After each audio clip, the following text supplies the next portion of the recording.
नमस्कार, मैं हूं संजय शर्मा। आप देख रहे हैं 4 PM न्यूज नेटवर्क। इन चुनावों में चुनाव आयोग पर और ईवीएम पर बड़े-बड़े गंभीर सवाल खड़े हुए। मामला कई बार सुप्रीम कोर्ट तक पहुंचा। लोगों ने जानना चाहा कि क्या चुनाव में वाकई धांधली हो रही है।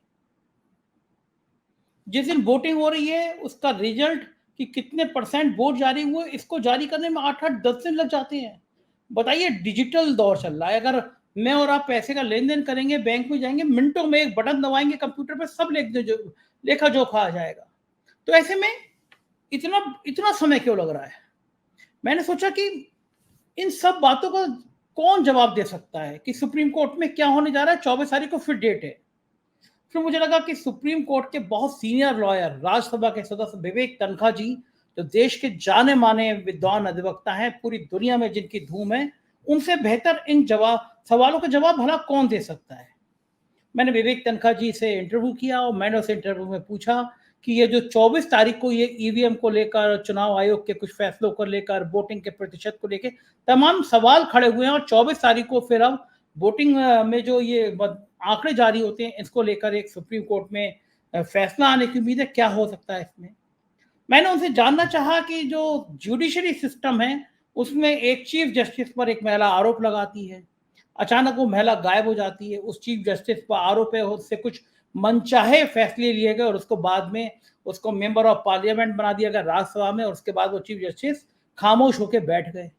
तो क्या ये शुरुआत होनी चाहिए कि जो सुप्रीम कोर्ट का जज हो, जो चीफ जस्टिस हो, उसको रिटायरमेंट के बाद वो 2 साल तक या 5 साल तक कम से कम किसी पॉलिटिकल पार्टी में या किसी संवैधानिक पद पर ना जाए। कलकत्ता में हमने देखा हाई कोर्ट का जज एक एकदम रिजाइन करता है और फिर ममता बनर्जी पे हमला करने लगता है, बीजेपी का सदस्य बन जाता है। ये सब हो क्या रहा है? बहुत ज्वलंत मुद्दों पर मैंने विवेक तन्खा जी से बात की है। मेरा दावा है कि अगर ये पूरा इंटरव्यू सुनेंगे तो आप इस इंटरव्यू की विवेक तन्खा जी की साफगोई की, उनकी विद्वत्ता की, उनकी योग्यता की तारीफ किए बिना रह नहीं सकते कि कितने कूल आदमी हैं, कितने विद्वान आदमी हैं, देश के जाने माने लॉयर हैं। तो पूरा इंटरव्यू सुनिएगा। उससे पहले चैनल को ज्वाइन कीजिएगा, सब्सक्राइब करिएगा। चलते हैं विवेक तन्खा जी के पास। स्वागत है विवेक जी आपका। और मैं क्षमा चाहता हूं कि मैंने आज आपके इतने कीमती समय से कुछ मिनट आपसे अनुरोध करके लिए। कुछ महत्वपूर्ण सवाल थे जो मेरे दर्शक जानना चाहते थे। चुनाव से संबंध में काफी सारे सवाल खड़े हुए, ईवीएम पर सवाल खड़े हुए, अलग अलग वोटिंग प्रतिशत बढ़ जा रहा है, इस पर सवाल खड़े हुए, मामला सुप्रीम कोर्ट तक कई कई बार पहुंचा। आपको लगता है कि सुप्रीम कोर्ट में जो ये बार बार मामला पहुंचा, इस पे कुछ कड़े फैसले आने चाहिए थे? लोगों में जो मतदान को, जो चुनाव आयोग को लेके भ्रम है, वो भ्रम दूर होने चाहिए थे? कहीं कुछ न्याय मिल पाया क्या? कॉम्प्लेक्स क्वेश्चन है जो आपने मुझसे पूछा है और इसका कोई सिंपल आंसर भी नहीं है। ये जो पूरा जो इलेक्ट्रल सिस्टम है, इसमें ट्रांसपेरेंसी, फेयर प्ले का ही इशू सबसे बड़ा होता है। क्योंकि किसी भी डेमोक्रेसी में अगर आप चाहते हो कि डेमोक्रेसी में लोगों की बिलीफ रहे, फेथ रहे, तो the system has to be fair, trustworthy and transparent. अब सबसे बड़ी प्रॉब्लम हुई ईवीएम्स के साथ। नाउ ईवीएम, मैंने एक दफे इलेक्शन कमीशन में जब हम लोग का प्रेजेंटेशन था कई साल पहले, तो मैंने पूरे ऑल पार्टी मीटिंग थी, तो मैंने सबके सामने बोला, मैंने कहा साहब प्रॉब्लम ये है कि जब हम वोट कास्ट करते थे तो हमको अपना वोट दिखता था। अब हम वोट कास्ट करते हैं तो हमको वोट अपना दिखता नहीं है। तो हमको ये बिलीफ नहीं है कि हमारा वोट कहाँ गया, क्योंकि वो मशीन है और हमको दिल में एक भय रहता है कि वो मशीन मैनिपुलेट हो सकती है। तो उसके बाद आपको याद होगा सुप्रीम कोर्ट ने फिर एक तब्दीली की और कहा कि हाँ वीवीपैट आओ।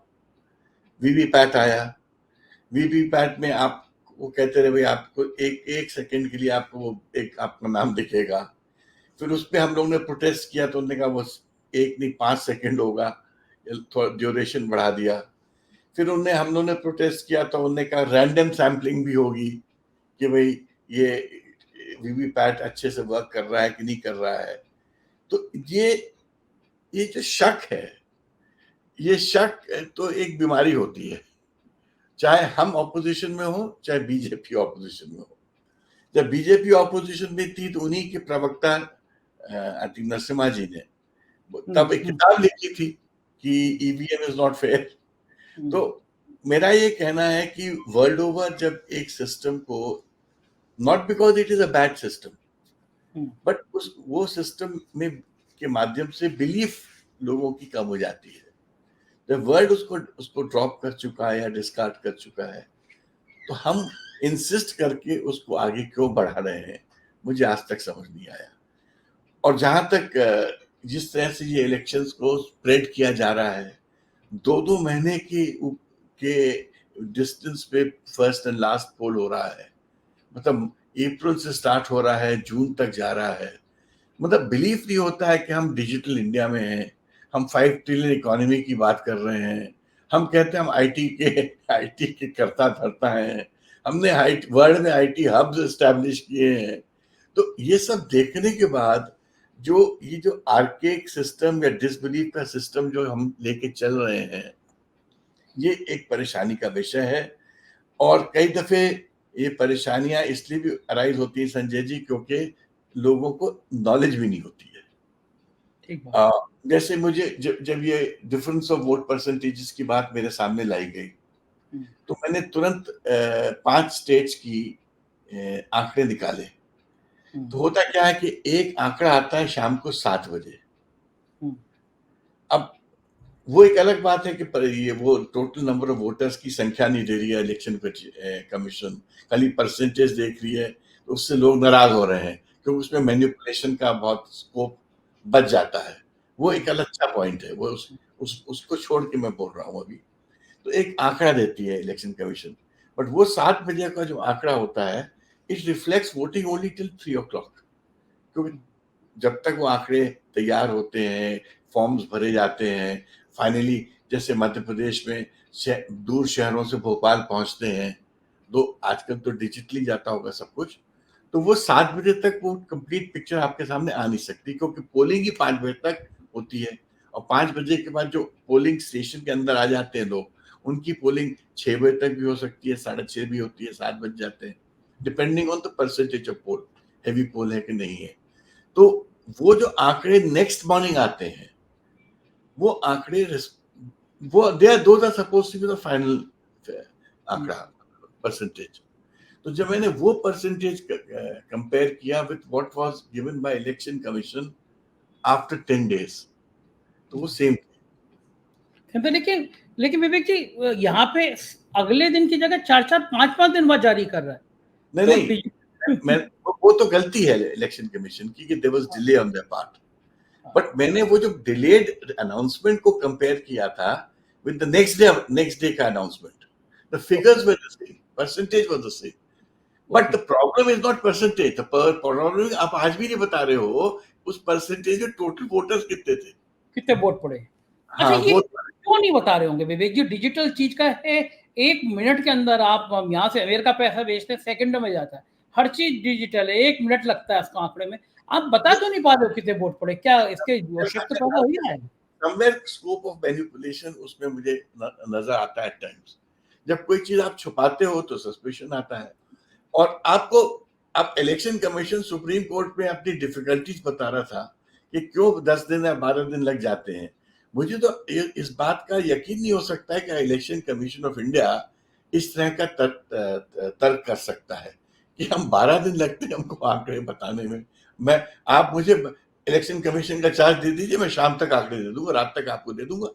आजकल है क्या, आंकड़े सब फेड होते हैं into the computer, on a click of a button तो पूरे आंकड़े फाइनल सामने आपके सामने आ जाते हैं। कौन सा आप खुद काम करते हो? तो फ्रैंकली मुझे भी ऑड लगा इलेक्शन कमीशन का जो स्टैंड था सुप्रीम कोर्ट में, जो कल या परसों, मुझे सुन के या पढ़ के ऑड लगा कि how can election commission of India से सच अ थिंग कि भाई हमको 10 दिन लगते हैं पर पब्लिक पर। अच्छा, इतने तो विवेक जी तब नहीं लिखते थे जब आदमी बैठ के यूं करके गिना करते थे, बंडल बनाया करते थे, तब 10 दिन नहीं लगते थे, तब 3 दिन पूरा चुनाव हो जाता था। संजय जी, मेरे को दूसरी आपत्ति एक अलग में मेरी एक प्रॉब्लम है। हम जब छोटे थे, हम तो इलेक्शंस को तो हम 60 के दशक से 70 के दशक से देख रहे हैं। जब हम लोग देखा करते थे इलेक्शंस को, कई इलेक्शंस देखे, आपने भी देखे, मैंने भी देखे, जब 1 लाख वोट से भी कोई जीतता था जैसे जबलपुर शहर में कोई 1 लाख वोट से जीत रहा है, जहाँ से ओरिजिनली मैं हूँ, तो शहर के बाहर तक आवाज़ जाती थी कि कौन जीतने वाला है।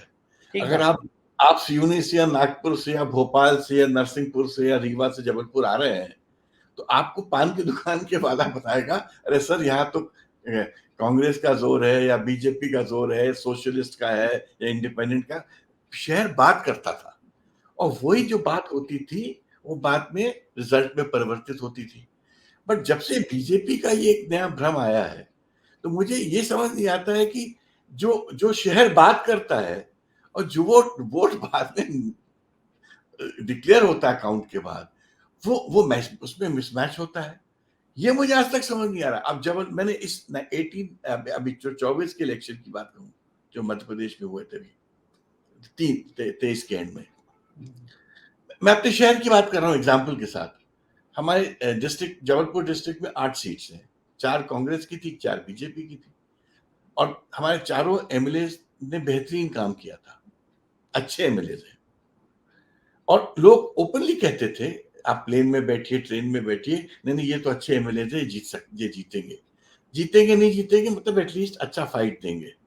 जब रिजल्ट आए तो 40-40 हजार से सब हार गए। तो 40 हजार से हारना मतलब ऐसा लगता है किसी ने आपको वोट ही नहीं दिया है। बड़ी ये कैसे हो रहा है कि जब हम शहर में घूम रहे हैं तो लोग कहते हैं संजय जी जीतेंगे, जब रिजल्ट आता है तो विवेक तनखा 40,000 से जीत जाता है। तो ये जो मिसमैच हो रहा है, और उसके साथ जब ये डाउट्स हम लोग को आते हैं ईवीएम के या परसेंटेज ऑफ वोट्स के या सैम्पलिंग के, तो ऐसा फीलिंग होने लगती है कि क्या इसमें कोई ना कोई प्रॉब्लम है, ये सिस्टम में प्रॉब्लम है, क्या ये सिस्टम मैनिपुलेट तो नहीं हो रहा है, ऐसी फीलिंग होने लगी है। बिल्कुल ठीक है, लेकिन विवेक जी कांग्रेस इससे मुक्त कैसे हो सकती है? ईवीएम तो कांग्रेस ही लाई थी, उस समय बीजेपी विरोध कर रही थी, तो अब कांग्रेस सवाल उसी ईवीएम पे जो खुद लेकर आई थी ईवीएम, उस पे सवाल उठा रही है, तो फिर कांग्रेस पे सवाल उठते हैं कि आप लाई क्यों थे? अब देखिए, जब जब कोई चीज आई थी वो टेक्नोलॉजी बेस्ड आई थी, जो ऑफिसर्स ने जो रिकमेंड किया होगा कि साहब इससे इजी हो जाएगा, जल्दी हो जाएगा, जैसे होता है। बट हर चीज, हर टेक्नोलॉजी मैनिपुलेट हो सकती है। दे से ना there is no chip in the world which can not be manipulated. There is no electrical mechanism in the world जिसको लोग मैनिपुलेट नहीं कर सकते। तो technology can always be manipulated. तो that is why they say कि the best system, safest system is hand written vote दो और उसको काउंट करो। अमेरिका में भी वो होने लगा है, जर्मनी ने भी इसको स्ट्राइक डाउन कर दिया है, ऑस्ट्रेलिया ने भी वापस they gone back to hand votes. तो अल्टीमेटली प्रॉब्लम यही है कि अगर हम मशीन पे डिपेंड करेंगे तो मशीन पे विश्वास करना पड़ेगा, और मशीन में जब हम विश्वास करते हैं तो हमको लगता है कि दूसरे आदमी के पास कैपेसिटी है या प्रोपेंसिटी है टू मैनेज इट। तो आपको लगता है कि 2024 का लोकसभा चुनाव भी इस तरह मैनेज हो जाएगा, इसीलिए नारा लग रहा है अब की बार 400 पार? देखिए, 400 पार जो वो बोल रहे थे वो तो इम्पॉसिबल सा दिखता है, वो तो मेरे को कहीं दिखता भी नहीं है। और वो तो एक नारा था, मोदी जी और अमित शाह साहब जुमलों में विश्वास करते थे और आज भी करते हैं। उन्होंने हमको कहा कि 2 करोड़ नौकरी देंगे, कहाँ नौकरियां आई? उनने कहा 15 लाख आपके घर पहुंचेंगे, कहाँ पहुंचे? उनने कहा आपको हर आदमी को एक गैस सिलेंडर इतने में 500 में मिलेगा, कहाँ पहुंचा? मतलब कहने का मतलब है, ये पॉलिटिकल पार्टीज और पॉलिटिकल लीडर्स में जो एक स्ट्रेंथ ऑफ कमिटमेंट या स्टेट्समैनशिप जो पुराने जमाने में हम देखते थे, वो नहीं है। और सच बताएं संजय जी, मेरे को थोड़ा अफसोस होता है आज की पॉलिटिक्स को देख के। पुराने ज़माने में जब हम स्कूल कॉलेज में जाते थे और जब हम राष्ट्रपति या नेशनल लीडर्स की चित्र देखते थे अपने कॉलेजेस में या स्कूल में, तो बड़ा रेवरेंस और रिस्पेक्ट आता था, क्योंकि वो लोग सत्यवादी लोग थे। गांधी जी में विश्वास करते थे, उनके प्रिंसिपल पे विश्वास करते थे, सिंपल लोग थे, कोई ऑस्टेंटेशन नहीं था, कोई बड़े खर्चे नहीं थे। बट आज का जो पॉलिटिशियन है ना, पता नहीं, आज का पॉलिटिशियन तो मनी पावर और मैन पावर पे चलता है। आज तो पॉलिटिक्स पैसे से चलती है, खर्चे से चलती है। जिस पार्टी के पास जितना पास ज्यादा पैसा है, वो पार्टी उतनी ज्यादा सक्सेसफुल हो जाती है। तो विवेक जी की भी तो पॉलिटिक्स है, आप भी तो लगातार राजसभा में आते हैं, तो माना जाए कि विवेक सर पे बहुत सारा पैसा है। मैं तो वही तो मेरे को अफसोस है, वही तो मेरा अफसोस है कि जो स्टेट्समैनशिप और जो अच्छे लोगों को जो चांस मिलना चाहिए, पुराने ज़माने में प्रोफ़ेसर्स को, डॉक्टर्स को, लॉयर्स को, इवन साइंटिस्टों को बहुत मौका मिलते थे पार्लियामेंट में आने के, क्योंकि पार्लियामेंट ऐसे लोगों के लिए बनी है, भिन्न लोगों के लिए बनी है, जो कंट्रीब्यूट करें national education and national law making. But आज 80% आदमी जो आता है पार्लियामेंट में, उसको लॉ मेकिंग से कोई कनेक्ट नहीं होता है, ना इंटरेस्ट होता है। बिल्कुल ये बात है। He is come because he wants to be a leader. हमने वो सीन देखा था जब 2014 में प्रधानमंत्री जी बने थे, तो उन्होंने संसद की चौखट चूमी थी और कहा था ये मेरा मंदिर है, ये न्याय का मंदिर है। मैं यहाँ के जो मेंबर ऑफ पार्लियामेंट हैं उनके आपराधिक मुकदमे जितने चल रहे हैं, फास्ट ट्रैक कोर्ट बनवा के 6 महीने में ख़त्म कर दूंगा। लेकिन जो बाकी रिपोर्ट्स आई हैं एडीआर वगैरह की, उसमें बताया जा रहा है कि संसद के अंदर ऐसे लोगों की संख्या लगातार बढ़ रही है जिनके ऊपर गंभीर आपराधिक मुकदमे चल रहे हैं। तो आपको लगता है कि ये स्टेज बहुत खतरनाक है डेमोक्रेसी के लिए? इसके दो पहलू हैं संजय जी, क्योंकि मैं चेयरमैन था उस कमेटी का, 2010-11 की बात है, जिसमें law ministry, government of India और इलेक्शन कमीशन एक साथ काम कर रहे थे टू ब्रिंग इलेक्शन रिफॉर्म्स। और उस कमेटी को लेके मैंने पूरे देश में भ्रमण किया था। मेरे साथ तीनों इलेक्शन कमिश्नर भी जाया करते थे, मोइली साहब भी जाते थे। हमने क्रॉस पार्टी कंसल्टेशंस किए, हर सेक्शन ऑफ पॉपुलेशन, हर सेक्शन ऑफ इंटरेस्ट से बात की। अनफॉर्चुनेटली बाय द टाइम हम लोग के रिपोर्ट का वक्त आया, तब तक ये इतने ज़्यादा पार्लियामेंट में डिस्टर्बेंसेस होने लगे कि हमारी रिपोर्ट तक वो बात पहुंच नहीं पाई। ये तो हम लोग तब चाहते थे कि इलेक्शन रिफॉर्म्स आए, और मैं आज भी आपको बोल रहा हूँ कि बिना इलेक्शन रिफॉर्म्स के मैं इस डेमोक्रेसी को प्रॉस्पर करते नहीं देखता हूँ। अगर आप डेमोक्रेटिक रिफॉर्म्स नहीं लाएंगे, और डेमोक्रेटिक रिफॉर्म्स का एक और है पहलू, जैसे आपने बोला, अब आप कहते हो कि गलत लोग इलेक्ट हो जाते हैं। गलत मीन्स जो आपराधिक छवि के हैं या प्रवृत्ति के हैं, और कौन इलेक्ट करता है? करते तो इलेक्टोरेट ही है। आप चाहते हो कानून से उसको रोका जाए। मेरा कहना है आपकी इलेक्टोरेट इतनी एजुकेटेड होनी चाहिए कि उसको वोट नहीं देना चाहिए उसको। बट अच्छा आदमी हार जाता है, बुरा आदमी जीत जाता है। क्यों जीतता है? क्योंकि आपको अच्छे और बुरे में अंतर नहीं दिखता है। आप अच्छाई को अच्छाई नहीं समझ पाते हो और बुराई में अच्छाई देखते हो। तो रॉबिनहुड कल्चर जो हमारे इलेक्शन पॉलिटिक्स में आया कि you rob people to serve the poor, वो एक रॉबिनहुड कल्चर जो है is not a good culture. It's not a civilised culture. Civilised culture has to be that where rule of law का डर सबको होना चाहिए। एक सांसद को भी होना चाहिए, एक प्रधानमंत्री को भी होना चाहिए, एक मुख्यमंत्री को भी होना चाहिए, एक जज को भी होना चाहिए, एक चीफ जस्टिस को भी होना चाहिए। Nobody is not can say that मैं अकाउंटेबल नहीं हूं। इंडिया में रेस ये है कि कौन कितना ज्यादा अनअकाउंटेबल है। मतलब फ्रैंकली स्पीकिंग इसमें उनकी बड़प्पन दिखता है, या उनकी हाइट दिखती है, या उनका पावर दिखता है। मैं ऐसी डेमोक्रेसी में विश्वास नहीं करता।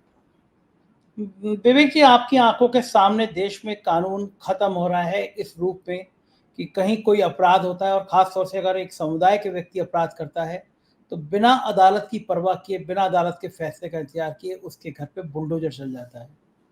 अब वो बुलडोजर इतना लोकप्रिय हो रहा है, वो चुनावी सभाओं में आने लगा है, वो उत्तर प्रदेश से चल के मध्य प्रदेश, राजस्थान, तमाम राज्यों में जाने लगा है। ऐसा लगता है कि अब एक नया कल्चर, नया कानून, नया अध्याय इस भारत के लोकतंत्र में चल रहा है जिसका नाम बुलडोजर लोकतंत्र है।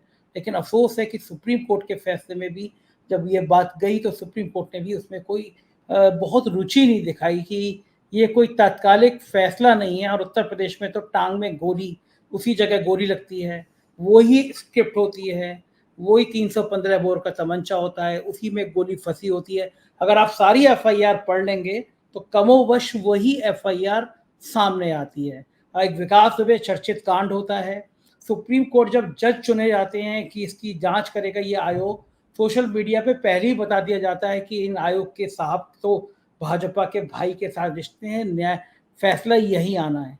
विकास दुबे का कांड जो हुआ था, बच्चा बच्चा उसका सच जानता है। लेकिन आयोग की रिपोर्ट की कहानी कुछ और कहती है। क्या इस 140 करोड़ की जनता जहाँ पे रहती है, वहाँ पे बुलडोजर का न्याय, वहाँ पे ऐसे आयोग का न्याय, क्या बहुत बड़े खतरे की तरफ बढ़ रहा है भारत? संजय जी, मैं इन बातों से शर्मसार हो जाता हूँ। मुझे मुझे कभी-कभी नींद नहीं आती है कि हम कैसी दुनिया या कैसे संविधान में जी रहे हैं। जिस स्टेट में अगर कोई चीफ मिनिस्टर या उसका डीजीपी या चीफ सेक्रेटरी या होम सेक्रेटरी या एसपी या कलेक्टर शान से बुलडोजर चलाता है, अगर मेरा जैसा चीफ मिनिस्टर हो ना, उनको हथकड़ी में अंदर बंद कर दे।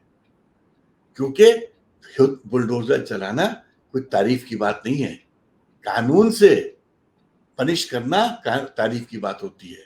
और बुलडोजर तो आप किसी पे भी चला सकते हो, किसी को भी नेम करके कुछ कर सकते हो। मैंने एक वो जो जिस आप केस की बात कर रहे हैं, कौन सा वो दुबे, विकास दुबे, विकास दुबे, उस केस में एक यंग लड़की थी, खुशी दुबे। खुशी दुबे, उसका केस मैंने फ्री आर्ग्यू किया था। अच्छा, और आपने किया था? आपने मैंने किया था? जी हाँ, मैंने उसको बेल दिलाई थी। मैं तो जानता भी नहीं था। मुझे हाँ। रिक्वेस्ट की गई कि तनखा हुँ, साहब, बहुत हुँ। डिफिकल्ट केस है और इसमें बहुत रेजिस्टेंस होता है स्टेट सच। गवर्नमेंट का। तो फिर मैंने कहा चलिए, मैं खड़ा हूँगा, और मैंने उसमें बहस करके चंद्रचूड़ साहब की कोर्ट से बेल दिलाई थी।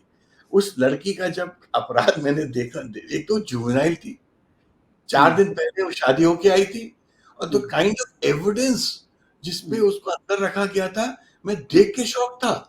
मतलब हुँ, 500 मीटर दूर, 100-200 मीटर दूर से पुलिस रात के अंधेरे में, जहाँ लाइट नहीं थी, हुँ, कह रहे थे हमने उसको पहचाना कि वो बिल्डिंग के ऊपर अपने रिश्तेदारों या फैमिली के साथ खड़े होके लोगों को प्रोत्साहन कर रही थी कि गोली चलाओ। अब हम बाजू वाले को देख नहीं सकते हैं, तुम हुँ। उसको जानते नहीं हो, और सब पुलिस वाले के एक जैसे स्टेटमेंट है 165। मतलब फर्जी, हुँ, कंप्लीटली फर्जी। हुँ। मतलब ऐसा फर्जी कारोबार अगर पुलिस करेगी, आप बताओ हम किससे अपेक्षा करेंगे कि न्याय मिले? पुलिस जो होती है, लॉ, इंग्लैंड में पुलिस को कहते हैं, जब देखता आदमी कहता है द लॉ हैज कम। हाँ, पुलिस की ठीक। रिस्पेक्ट इतनी होती है, वहां हुँ, कांस्टेबल का जो स्टेटमेंट होता है वो शक से नहीं देखा जाता है। हुँ, इंडिया में पुलिस का स्टेटमेंट, जो पुलिस कस्टडी में जो स्टेटमेंट होता है, वो एक्सेप्ट नहीं किया जाता है। हुँ, पुलिसमैन का स्टेटमेंट नहीं एक्सेप्ट करते हैं ड्यूरिंग इन्वेस्टिगेशन।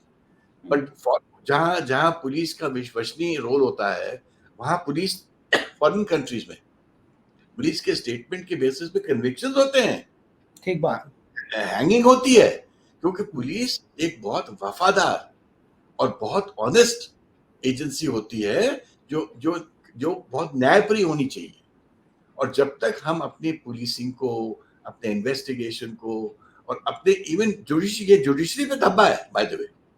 ठीक बात है। अगर मैं बोलने में बिल्कुल नहीं इसमें संकोच करता हूँ कि जो इस प्रकार की जब जब कार्रवाई होती है, जहाँ जिसको हम एक्स्ट्रा लीगल कहते हैं, इस प्रकार, इससे यही तो प्रूव हो रहा है कि हमारा लीगल सिस्टम खत्म हो गया है, वीक हो गया है। तो क्या don't you think it's time for us to think कि हमको अपने लीगल सिस्टम को कैसे स्ट्रेंथन किया जाए? क्या 140 करोड़ जनता नहीं चाहती कि अपना लीगल सिस्टम स्ट्रेंथन हो? ठीक और बात। कोई सोच रहा है क्या? इस पे कोई डिबेट हो रहा है?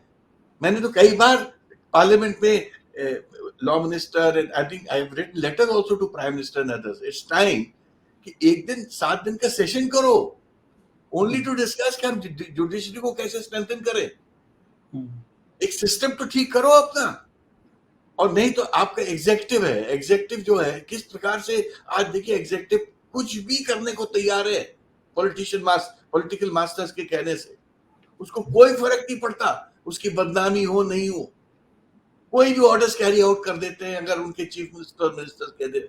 क्या ये एग्जीक्यूटिव का रोल है क्या? ठीक बात। Executive is supposed to serve the people, they are public servants. तो मैं हुँ, बार बार बोल रहा हूं, देश में कंसेप्चुअलाइजेशन होना चाहिए, एक चेंज लाना पड़ेगा, माइंडसेट चेंज लाना पड़ेगा, लीडरशिप की माइंडसेट का चेंज होना चाहिए। ये एजेंसीज एंड स्टेट के तमाम विंग्स को हमको रैशनलाइज करके रिफॉर्म करना चाहिए। बहुत बड़ा टास्क है इस देश में, अगर आपको प्रजातंत्र को सेफ और सफल रखना है। लेकिन अगर आप ब्यूरोक्रेसी पे सवाल उठाते हैं, तो फिर अदालतों पे भी सवाल उठते हैं और इस देश में जिस तरह आप बता रहे हैं, विदेश में अगर पुलिस पे भरोसा है, तो यहाँ पे लोगों का अदालतों पे भरोसा था। लोग कहते थे मैं तुमको अदालत में देख लूँगा, ये कॉमन डायलॉग था, अगर लड़ाई हो जाती मैं तुमको अदालत में देख लूँगा। लेकिन उसी देश में लोग देखते हैं कि सुप्रीम कोर्ट के एक चीफ जस्टिस पर एक महिला आरोप लगाती है, उसके बाद उनके कुछ फैसलों पर सवाल खड़े होते हैं और वो चीफ जस्टिस अचानक राज्यसभा के सदस्य बन जाते हैं और खामोश हो जाते हैं। क्या आपकी दृष्टि से सुप्रीम कोर्ट के चीफ जस्टिस को या किसी भी जस्टिस को रिटायर होने के 2 साल बाद तक कोई संवैधानिक पद लेना चाहिए? क्योंकि इस देश में सुप्रीम कोर्ट को लोग भगवान मानते हैं। अंतिम फैसला वहीं से होता है। कुछ फैसले जो पिछले दिनों में आए हैं, उसने देश में एक विश्वास की लहर पैदा की है, भरोसा कायम किया है, खासतौर से इलेक्टोरल बॉन्ड का मामला। हमें ऐसा खतरनाक सच पता नहीं चलता। लेकिन क्या वो समय आ गया है कि जब ये भी तय करना चाहिए कि जज जिसकी इतनी बड़ी भूमिका है, वो कम से कम राजनीतिक पाले में रिटायर होने के तत्काल बाद दिखाई ना दे, क्योंकि फिर उससे पहले फैसले, और खासतौर से मैं कलकत्ता के एक हाई कोर्ट के जस्टिस की आपको याद दिलाना चाहूँगा, जिन्होंने बीच में रिजाइन किया और फिर वो जैसी-ऐसी बातें करने लगे। तो सवाल तो फिर अदालतों पे भी खड़े होने शुरू हो जाते हैं। मैं तो चाहता हूँ कि जो भी अब लॉ मिनिस्टर बने, उसको इसको टॉप प्रायोरिटी पे लेना चाहिए। पोस्ट रिटायरमेंट जजेस को कोई गवर्नमेंट अपॉइंटमेंट ऑफर नहीं करना चाहिए, ना एक्सेप्ट करना चाहिए। इसको कॉन्स्टिट्यूशनली बार कर देना चाहिए। क्या हो रहा है कि ये भी पोस्ट रिटायरमेंट जो एल्योरमेंट है, ये भी एक डेट बन गया है, क्योंकि जजेस रुके रहते हैं कि जैसे हम रिटायर हों हमको कुछ ना कुछ मिल जाए। ये लुटियंस दिल्ली का जो बंगले हैं और जो ऐश है, ये भी एक बहुत बड़ा इंड्यूसमेंट है। ये मैं नहीं बोल रहा हूँ, ये अरुण जेटली ने पार्लियामेंट हाउस में बोला था। मैं अरुण जेटली की उस बात से पूर्णतः सहमत हूँ। बेचारे हमारे दोस्त को भगवान बहुत उसकी आत्मा को शांति दे कि ये जो उसने बातें बोली थी अरुण भाई ने उस वक्त, मैं उस पर विश्वास करता हूँ कि बहुत ज्यादा आपको रेडिकल रिफॉर्म लाने पड़ेंगे जुडिशरी के साथ भी। अकाउंटेबल आपको उनको बनाना पड़ेगा। देखिए, nobody can say I am not accountable. और जो इम्पीचमेंट का प्रोसीजर है, it is too difficult, too archaic. मतलब आप कभी कोई इम्पीच हो ही नहीं सकता है, इसलिए कोई रिमूव नहीं हो सकता है। आर यू ट्राइंग टू से कि जितने जजेस हैं सब बहुत अच्छे हैं? एक कलकत्ता का जज जजमेंट देता है और कल इलेक्शन लड़ता है उसी पार्टी से जिस पार्टी के पक्ष में उसने फैसला दिया है। इसको न्याय कहते हो आप? क्या पब्लिक न्याय कर रहे हो आप? क्या कलकत्ता की या बंगाल के लोग उस जज के बारे में सोचते होंगे और हमारे बारे में सोचते होंगे? एक बात इट्स नॉट कि वो जज ने जो किया उस जज तक सीमित है, उसकी जो दुष्परिणाम है हम सब पे आते हैं। तो मैं तो आपकी बात से पूर्णतः सहमत हूं कि समय आ गया है कि अब मोदी जी से बोलूंगा मैं, भाई मोदी जी बहुत हो गया नारे, please start working, please do some concrete work, concrete changes आने चाहिए, चाहे मोदी जी आए या दूसरी पार्टी आए।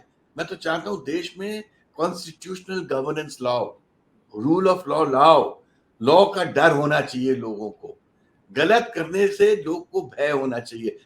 देखिए, ईडी का जो भय है वो गलत करने का भय नहीं है, वो वसूली का भय है। वो ये है कि अगर आप पॉलिटिकली हमसे इनकन्वीनियंट हो तो हम आपको पकड़ के ले जाएंगे। वो नहीं, वो भय नहीं चाहता हूं मैं। जो इनकम टैक्स के रेट पॉलिटिकल ओपोनेंट्स पे किए जाते हैं, रूलिंग पार्टी के लोग पे नहीं किए जाते हैं, या उनसे उनसे जो संबंधित लोग पे नहीं किए जाते, इसको कानून नहीं कहता हूं मैं। कानून की दुनिया होती है जब सब बराबर होते हैं। जो गलत करता है ही शुड बी पनिश्ड। बिल्कुल ठीक बात कह रहे हैं। और ऐसे में आप देख ही रहे होंगे कि मीडिया का एक बड़ा वर्ग, जिसको हम गोदी मीडिया कहने लगे, वो तो एक तरफ हो ही गया, लेकिन जो सवाल पूछते हैं उनके खिलाफ तरह तरह की प्रताड़ना होती है। न्यूज क्लिक के संपादक के लिए सुप्रीम कोर्ट ने अभी कहा कि उनकी गिरफ्तारी गलत थी और उनको जमानत पर रिहा करने का आदेश दिया। लेकिन ये महीने और साल जो एक पत्रकार जेल में रहता है, उत्तर प्रदेश में कप्पन का मामला सामने है, न्यूज क्लिक का मामला, तमाम बहुत सारे केस हैं ये। मतलब तो मुझे जो आश्चर्य लगता था संजय जी, जब बहनों तक जुडिशरी इन बातों को लेके बैठी रहती थी, और 1 साल बाद 2 साल बाद वो अर्बन नक्सलाइट्स जिनको बोला, वो हाँ, बेचारे सुधा वगैरह, मैं तो जानता हूँ सुधा हाँ, को। मैं she was a lawyer in Chhattisgarh, हुँ, सीधी सादी महिला थी। ठीक है भाई, हर आदमी आपके साथ एग्री करे ये तो जरूरी नहीं है। हुँ, कई लोगों की विश्वास होता है टूवर्ड्स कम्युनिस्ट आइडियोलॉजी। हुँ, ठीक है, कॉमरेड्स हैं, देश में आपको सबको एक्सेप्ट करना पड़ेगा, सबको सम्मान देना पड़ेगा, हर आइडियोलॉजी को सम्मान देना पड़ेगा। भाई कोई जो हिंदू आइडियोलॉजी लेके कोई चलता है तो अपन कोई उनसे झगड़ा थोड़ी करते हैं, that is his way of thinking. कई कट्टर मुसलमान होते हैं, अपन उनसे कोई झगड़ा करेंगे? अरे देश में सभी एग्जिस्ट करते हैं, को एग्जिस्ट करते हैं, बट एक बीच का रास्ता निकलता है, क्योंकि हम 140 करोड़ लोगों की देश है संजय जी, 140, और यूपी उसका सबसे बड़ा जीता जागता उदाहरण है। और आप अपने लोगों किसी को भगा नहीं सकते, सब रहेंगे और सेफ रहेंगे, और सेफ से रखना चाहिए। हिंदुस्तान सबका है। कह रहा हूं कि देखिए, अनलेस हम लोग कॉन्स्टिट्यूशन से अगर अपना विश्वास उठा देंगे तो देश अनार्की की तरफ चला जाएगा। बिल्कुल ठीक कह रहे हैं आप, एकदम ठीक कह रहे हैं विवेक जी। लेकिन एक और बड़ा सवाल खड़ा होता है कि उत्तर प्रदेश में जब कोविड चल रहा था, 50 केस थे, तो यहाँ पे पान मसाला पे प्रतिबंध लगा दिया गया, और जब हजारों केस रोज निकलने लगे, चूंकि पान मसाला कंपनी बहुत पैसे वाली होती है, अरबपति लोग होते हैं, उन्होंने सरकार पे जो भी दबाव डाल के उन्होंने पान मसाले की अनुमति करा दी। मैंने उसके संबंध में एक हाई कोर्ट में जनहित याचिका दायर करी, इलाहाबाद हाई कोर्ट में। तो मैं अपना व्यक्तिगत अनुभव बता रहा हूँ, मुझसे बहुत सीनियर लोगों ने कहा कि ये लोग मालूम कर लो कि जो बेंच है, जो जज साहब हैं, उनका कोई बेटा या भतीजा अगर वकील हो तो उसका वकालतनामा जरूर लगवा लेना।